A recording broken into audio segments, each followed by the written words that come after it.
right, welcome to NoobAquatics. This is Matthew. Thank you again for coming to our channel. We're always happy to have you here. If at any time you have not subscribed, make sure you hit that subscribe button. It definitely helps us out and it gets our videos seen by those out there needing to see them.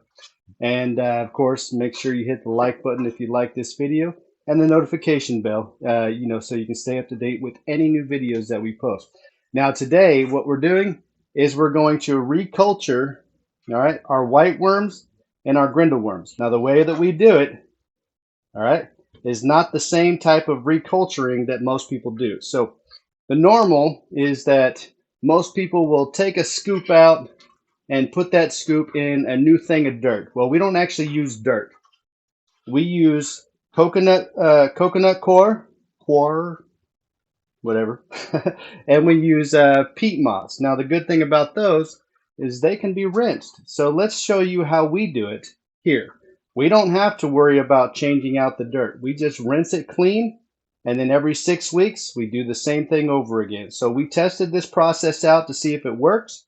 And before making this video, so we've done that on all of these, and it works really well. It cleans out the dirt really well, and we don't lose any of the worms in the process. And that's the biggest thing, is that when you reculture these, a lot of times you'll lose the worms. But in our case, because we don't keep these in a cooler, and I just keep them cool with a fan, all right, which I'll show you at the end of this, how we keep our, white worms cool. And of course, those are room temperature up there. But I'll show you that at the end. But main thing here is to clean out these. I'm going to show you how we do it. And this is how we make sure that they're good every 6 weeks. And then we just keep feeding them. All right, so let's get into the cleaning. All right, so we're going to start first with the Grindal worms. The Grindal worms are a little different in here. They have mostly the scratch pad. This is just, I don't know, what is this? Scotch-Brite green scratch pads. All right. And then we'll get to the white worms, so the larger worms. So the tools you're going to need, all right, you're going to need a spoon, plastic spoon, a fine mesh net. All right, now this one here is the one I use. Basically what it does is it allows dirt and poop and everything to be filtered through, but the coconut core and the peat moss stays in the net. All right, so you're going to need those, and then you're going to need a temporary container to put them in. So first things first, I'm going to take this, all right, with hot water, and I'm just going to spray that off. That's the easy part.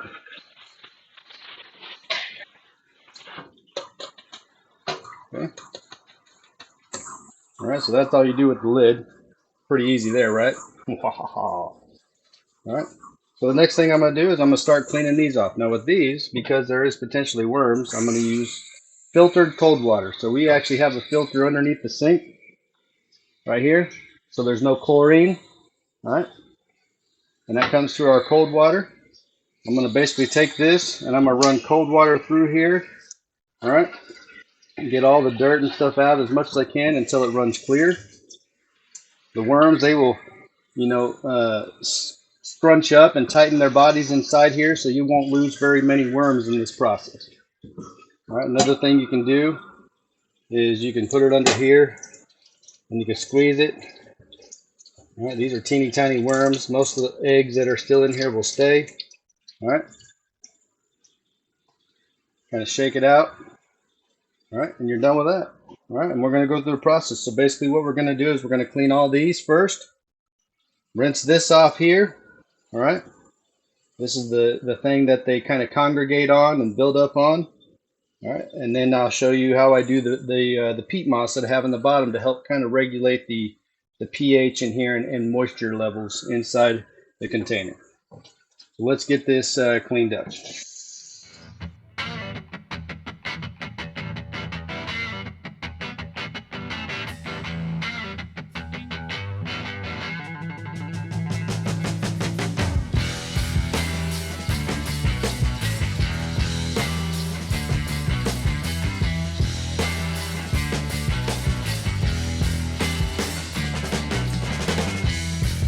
Now on here, if you look, you'll see all the worms. You can see all the worms are actually stuck in there. All right, you can see there's a bunch of dirt on the bottom. When you do this, the worms will start to tighten up and they just kind of pull themselves into the thing.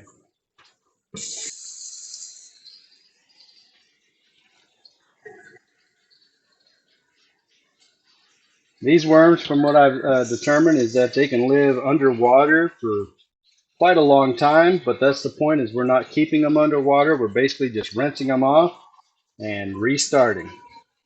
And this is the process that we do here to keep our cultures alive. So it's not something I'm showing you just so that you can learn something new. This is the actual process we follow here at NoobAquatics.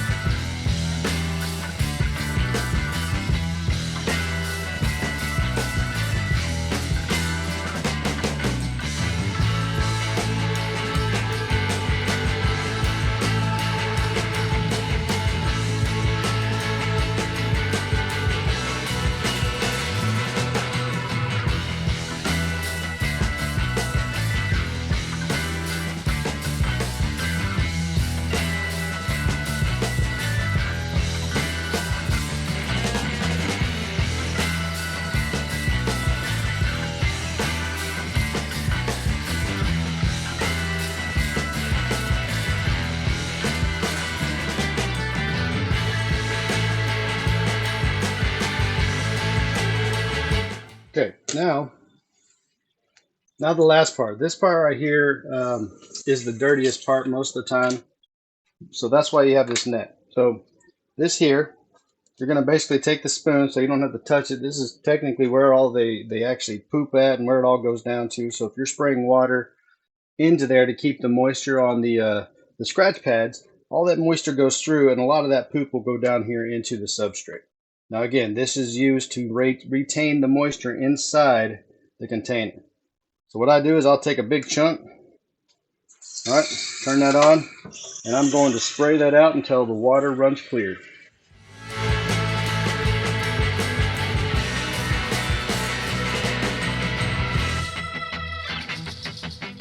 Now the reason I use my fingers here is to break it up on the inside so it doesn't just sit in one spot. I want to make sure I get all of that nasty poop and dirt and stuff that's in there building up from the poop out of there. And then when you're done, you want to get as much moisture out of there as possible, so I squeeze it and I just squeeze that out. Boom. And I'm going to put that in my temporary container. There you go. All right, we're going to do the rest.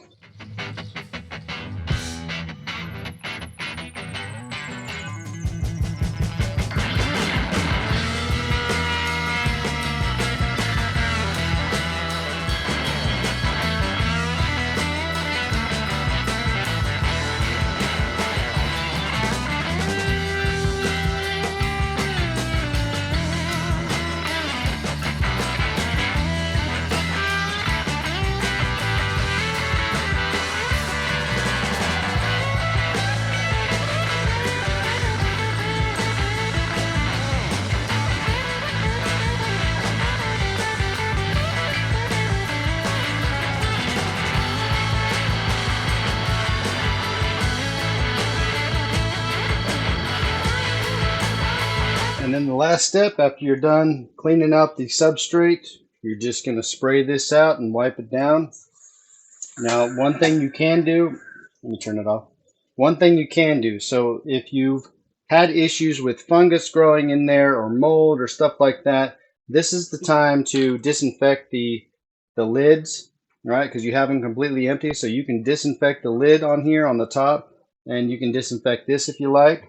Because of the way I have these made with these vent holes right here covered and glued on there, we have not had any issues with mites or fungus or mold or anything like that. And we also don't feed them bread either. Feeding them bread tends to bring that mold and fungus in there. Now, if you feed bread, you may see more fungus and mold build up and lose a lot more dirt in those cases. But for the case here, we feed a meat wafer of fish food, and it doesn't fungus or mold up at all. And because of that, we're able to do this with our worms and keep them clean every 6 months.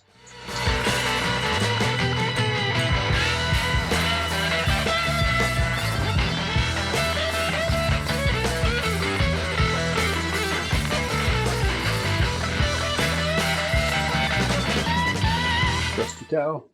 And then I just take these, dump them back in there, and then I use the spoon, break it up.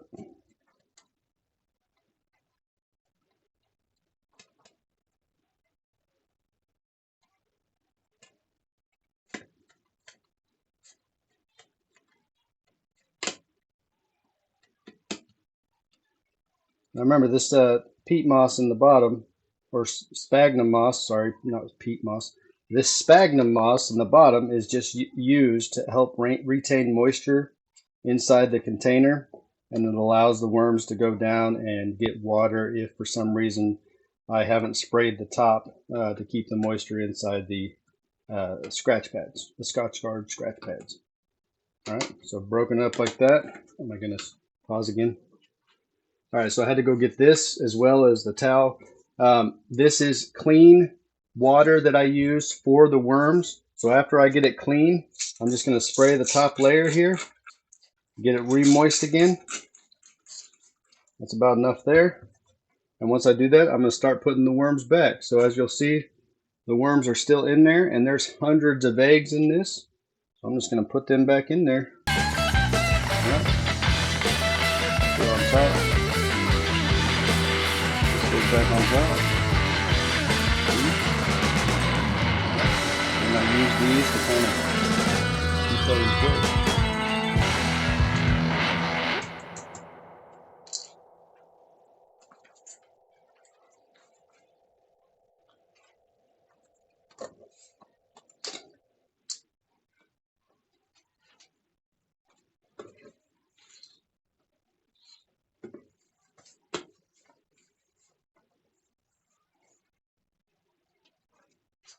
All right, that one is in my terms, recultured, but it's actually clean. So I don't reculture unless it's absolutely necessary. I clean instead of reculture.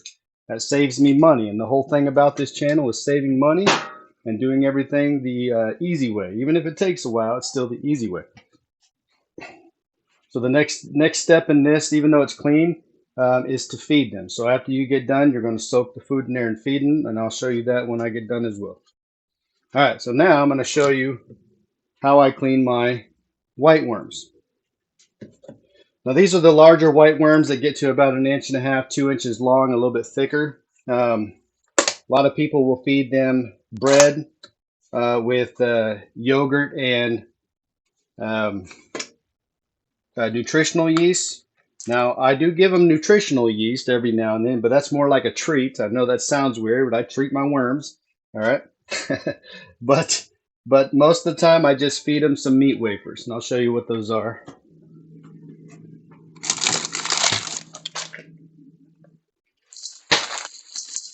So these wafers right here, these are Ken's Ultra meat wafers. All right, they have wheat in them. They have, you know, just like bread, they have wheat in there. They have krill milk, corn gluten. I mean, they have yeast. Lots of stuff in here. They eat these like crazy, okay? You just soak them in some clean, dechlorinated water for about 2.5 to 3 minutes, and then you put it on top, and they go, and that's for them. You start out small and then build up as the, more worms are grown, and you start feeding them based on how fast they can eat. So that's what I feed them. All right, so with these, I have, like I said, in the bottom, I have coconut coir and peat moss in the bottom. And I use those two is because they can be rinsed really well. That's the main thing, rinsed. I don't want to have to scrape it out of there, throw it away, all right? Put the worms in there and then end up having to buy more peat moss and more coconut coir constantly throughout the year. Now, that doesn't mean you never have to change it. Eventually, this process will still need to be changed. So I would say after 6 months to a year, change it out. But that's still very cheap compared to changing it out every time you're reculturing it. So these are the white worms. Let's get these cleaned up, all right? And then I'll show you how I feed, pretty much how I feed them afterwards, okay?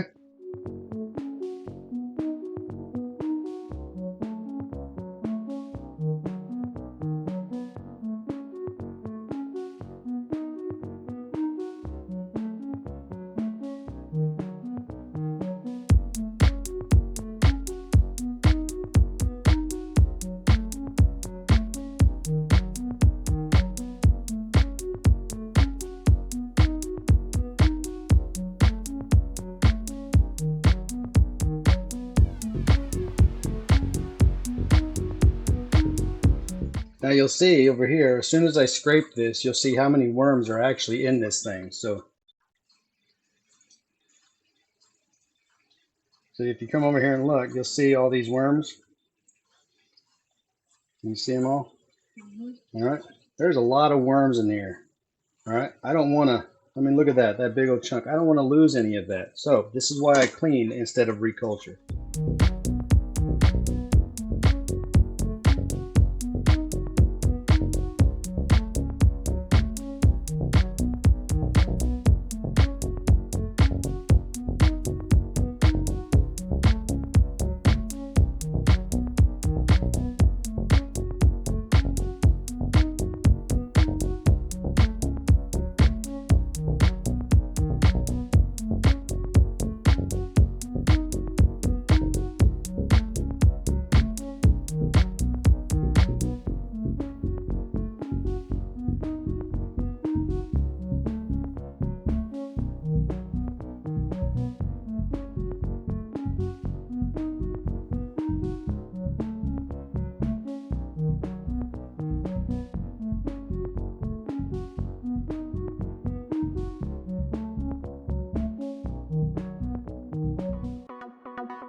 All right, so again, last part would be to just clean this out. All right, since I know that there is sometimes worms in here, sometimes I will spray it with water and then go dump it in one of my plants.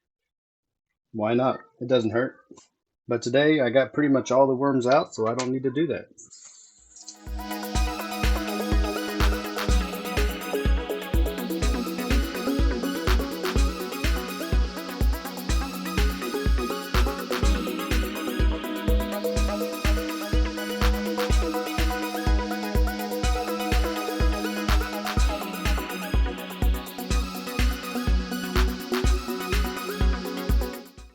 All right, so then all you gotta do is just dump it back in there.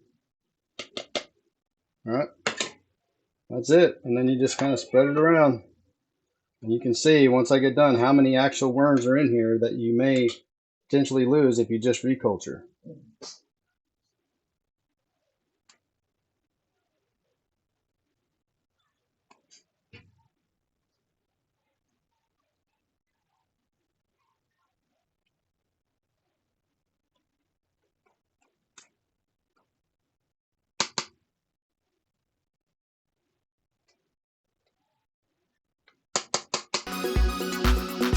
Pretty much just full of worms. All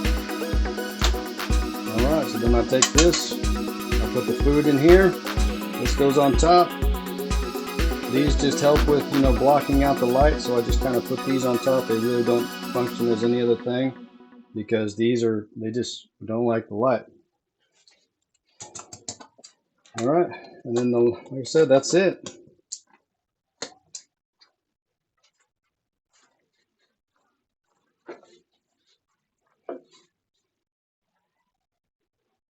All right, so that's 2 down.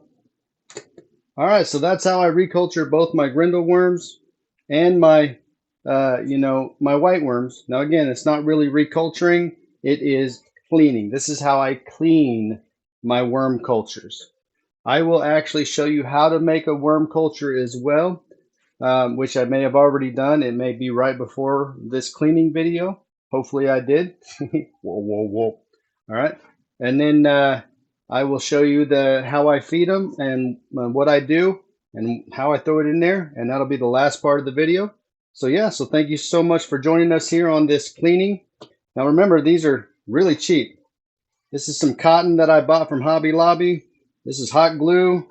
These are takeout containers I got at the Dollar Tree for like $1.25. So I got 10 of them for $1.25, and I got all of those over there to do. So that's cleaning your worm cultures so that you don't have to reculture and continue to buy too much and basically too much dirt. So if you use coconut coir and peat moss like I did, you can clean it out with this process. Stay tuned for the rest.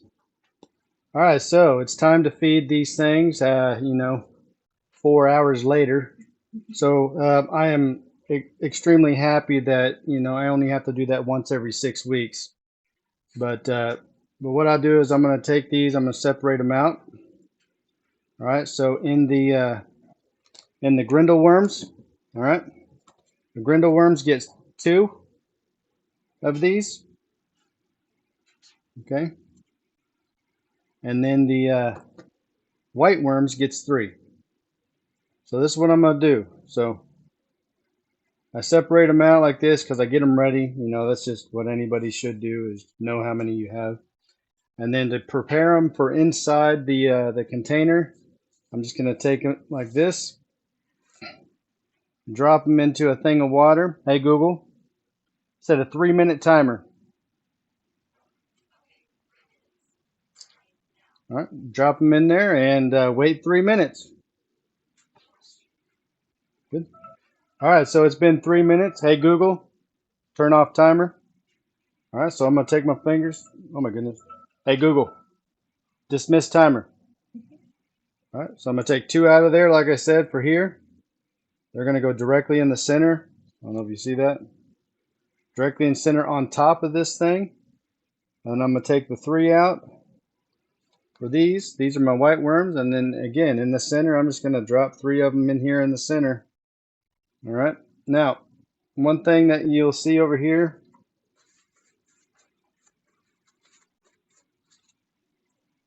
So these are the worms that we grabbed prior to cleaning all of these.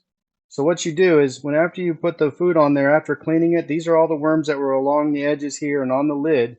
You're going to take half of them, use a pipette and suck them up, and you're going to give yourself a jump start right after cleaning it. So you're going to put these worms directly on the food. All right. And that'll give your cleaning a jump start. And you'll see that all the food is covered. There's eggs in here. All right. And there's live worms in here. Now, like I said, they can live in this water for a very long time. Now, I put the worms all around it, the eggs all around it, and I do the same thing for both of them. So that's the Grindal worms there. Okay.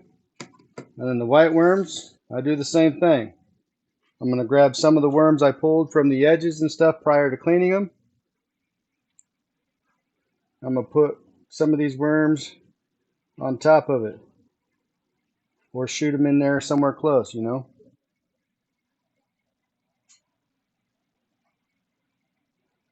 There's a big chunk. Alrighty. And that's it. And that's how you feed them. I do that every other day. And I make sure to pull worms out of there before I feed them. Because if you pull worms out of there before you feed them, in this case for these, if you cool them down and make them really cold, I'm assuming they would probably fill this entire container with worms. But we want to make sure we limit the amount that actually reproduce. So we keep ours at about 68 degrees so they reproduce slower, because we don't need them for every tank. So that's why I have so many, is to ensure that I got enough for every tank. But also they don't reproduce like a madhouse, and I open it up and there's so many worms in there I could feed a country of fish. So, alrighty, so that's how you feed them, and that's it. That's how you clean, that's how you culture, how you clean, and how you feed your white worms and your Grindal worms. Alright, so like I said, I was going to show you my setup here on how and where we keep our worm cultures. So, of course, you've already seen this is where we keep our water buckets to change out water, to add water, to retop water, that type of thing. Now, on top, I plan on eventually making a shelf here that has a layer in between. But what I did is I got them here, right? Very simple setup. We keep our house cool, so we keep our house temperature somewhere around 68 to 74, right? At least that's what we have our air conditioning on, somewhere between there. So this right here is a little different. So underneath here, you'll see I have a fan, all right? So this fan blows on high. It's a USB fan. I got it plugged in back there. Very high, very fast. You can feel the wind all the way onto this other side. But to ensure that these guys right here are getting cooled down, I got the towel. So I'm going to take the towel, all right, and I'm going to create a wind tunnel. All right. So you want the air to come out the other side because you want it to stay cool in there. So you want the air to come out the other side. All right, so you want it to stay cool in there. These are actually the Grindal worms, so they can stay the hottest out of all of them. So that's why they're on the very far end. The rest of them are white worms. So like I said, it keeps the temperature underneath this towel at about 68 degrees for this setup. It's just a fan clipped onto a shelf, blowing constantly along the worms, and that's our setup on how we store our white worms and our Grindal worms. And again, it's worked out pretty good for us. So let's get into this. So what you need to do is this right now is we're going to create our starter culture. Now we got these little to-go containers from the dollar store, and you can also get them from a lot of Chinese restaurants. So just save them. What I did was I took a piece of cotton, very thin cotton because cotton breathes really well, and then I drilled a hole. So I drilled a hole here, drilled a hole there. All right, and then I hot glued that cotton to the outside. Now what does that do is allows air to go in and out. It reduces the chance of mites. It doesn't prevent them, but it does reduce the chance of mites. And mites aren't really a bad thing. They look horrible and all that, but they're not a bad thing. They just eat your dead worms and eat some of the poop and all that other stuff. But anytime you go to feed your worms, just if you do get mites, just rinse it off underwater. The mites just come right off. And if you end up putting those mites in your tank when you go to feed your fish with the worms, it's fine. Let the fish eat them. It doesn't hurt them at all. But let's get into how you make it. You need one of these. You're going to need a substrate such as this. This is coconut coir, and this comes in a giant block. And all you do is you take this block, put it in the container, and soak it in water. And when you do, you're going to get this right here. All right, and this is your dirt. This is your media that you're going to grow your worms in. Okay. You're also going to need a starter culture. All right, now you can buy these online at eBay. You can buy them at auctions, fish auctions, swaps, that type of thing. They don't really sell these guys at your local fish store, but you're going to need a starter culture. They'll come in, a lot of times they'll come in dirt, and they'll come in coconut coir or dirt or something like that. Or they'll even come in, if it's Grindal worms, they'll come in a scour pad. And you just put that scour pad directly in there. Now what I did with the scour pad was I put the scour pad on the very bottom, and then I put my dirt on top, and then I put a piece of food on top of that directly in the center, and I just gave it time. I put the food in there, fed them, come back a couple days. If there was no worms, I'd take the food off, put a new piece of food on there, and within about 4 days I started seeing Grindal worms. But yeah, so you'll need those. So what you're going to do is you're going to take this, you're going to take your dirt,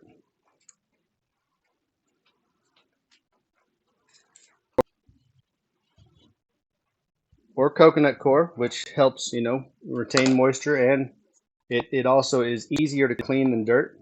And all you're going to do is just put all that into your container.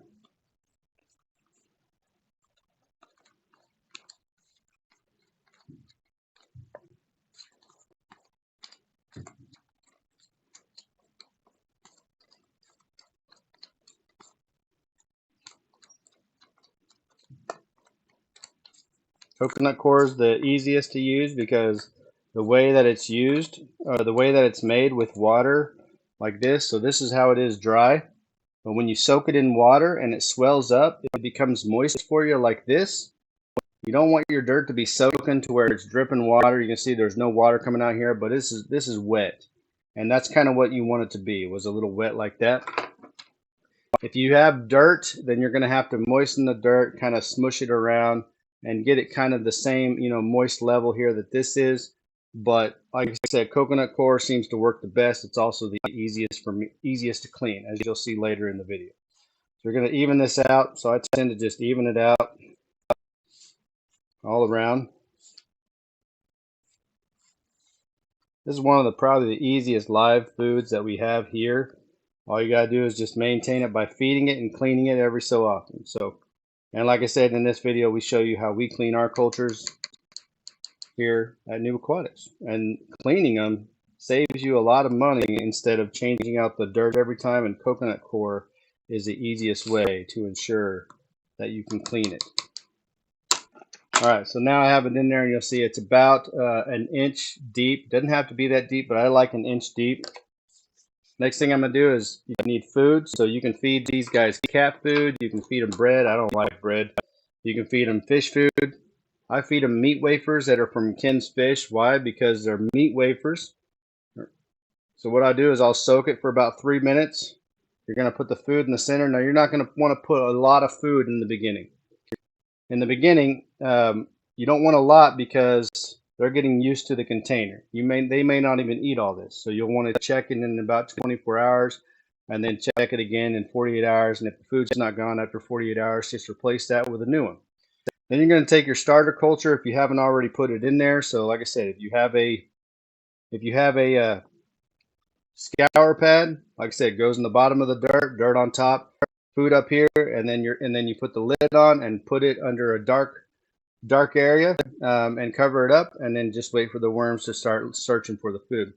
If it comes in in dirt or mud or something like that, then you're just going to put the dirt right on top. After you put all your new stuff in there, you're going to take the stuff you got and just scoop it in there right on top, spread it out, and then put the food right in the center. Now for me, we have our own, so I got my own starter culture directly from my previous cultures. And what I'm going to do is I'm going to take these worms, and this is how you'll do it once you have a starter culture. And I'm going to pour these guys directly on the food. Basically say, here, hey, here's your food. All right. I'm going to pour them right on the food.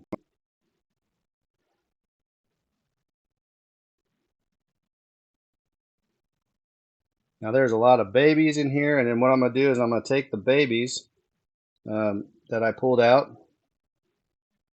and I'm going to spread them around the container. A lot of people will say, just pour them all right there. Well, I spread them around the container because I want them to get used to me potentially putting the food in a different place every time. So I'm not perfect.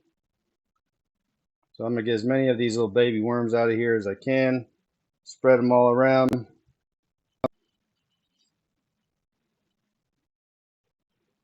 All right. And that's a lot of worms right there. Pause it for a second. All right.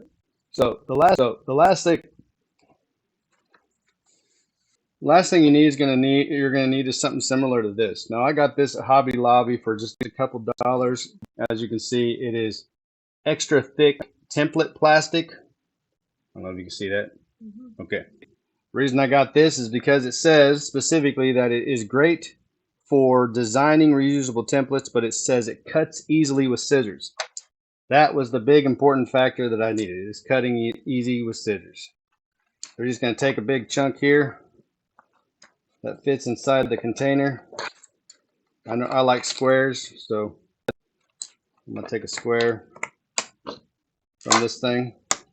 All right, take that square. You're going to need one of those. And like I said, you poured all your worms in there. Just going to take this, put it directly on top of the worms. All right, you're going to cover it. All right, and you're done. Now, the reason why that's the last step is because the dirt is already moist. Now, if your dirt doesn't look that moist, then you can spray the top with just some water. Or if the next day you look at it and you see it's dry, spray it with some water on the top and you'll be good. And that's it. And that is how you create your worm culture. You do the exact same thing for any type of white worms. Now these right here are room temperature worms. The other worms that we have over there, which are the regular white worms, they prefer a much cooler temperature around 65 degrees, but these do much better around 75, 76 degrees. So that's why we like Grindal worms. All right, well, that was the end of our worm video here for white worms. We do apologize that there was a little bit of a sync delay with our voice and the video. We're not sure what happened there on the last one, but I tried to fix it as good as I can, so I do apologize for that. But we are happy that you are here and that you made it to the end of the video. So thank you so much for coming back to NoobAquatics. I hope you enjoyed the videos. If it helped out and it taught you something on cleaning your worm cultures instead of reculturing them with dirt, we're happy. Make sure you hit that like button. And if you want to be notified of anything coming up in the future, make sure you hit the notification bell. Now, the reason why this video is so late is because we were getting ready to do some traveling. We're getting ready to do some traveling, and because of that, my videos may be a little delayed getting up there on YouTube. We were normally getting them out about one every week, so you may see one maybe every 2 or 3 weeks. And then after we get done with the traveling, coming back, there may be an even greater delay. So more news to come on that. We want to say thank you again for being a subscriber here to NoobAquatics, and we're happy to have you. If you haven't subscribed yet, make sure you hit that subscribe button as well. And thank you so much for coming. We hope you have a wonderful fishy day.